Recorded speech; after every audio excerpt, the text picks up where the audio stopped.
You don't get into heaven by faith alone. You get justified by faith alone. You pursue the holiness without which you will not see the Lord. Peace with all men, and holiness without which no man shall see the Lord. Passage is often cited as a proof text that salvation is conditioned upon individual conduct and personal holiness, without which they cannot see God and go to heaven. But if we take context into consideration, it becomes clear that this passage is pertaining to other men seeing God in us. In other words, no man shall see the Lord in you if you fail to follow peace and holiness with all men. I will take that again. No man shall see the Lord in you if you fail to follow peace and holiness with all men. Hebrews 12:14 is simply saying that other people will not see the Lord in the believer's life without that the believer also manifesting God's attributes of peace and holiness. The mere implication that an individual personal holiness can somehow grant them access to see God is asinine.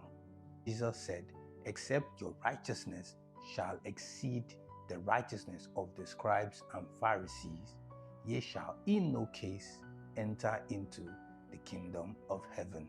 Take note, the righteousness that far exceeds the righteousness of the scribes and Pharisees is the righteousness of God, which is the sufficient righteousness of Jesus Christ.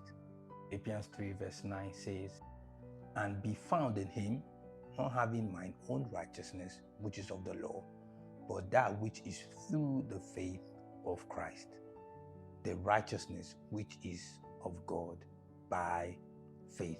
Romans 3:20, therefore, by the deeds of the law, there shall no flesh be justified in his sight, for by the law is the knowledge of sin.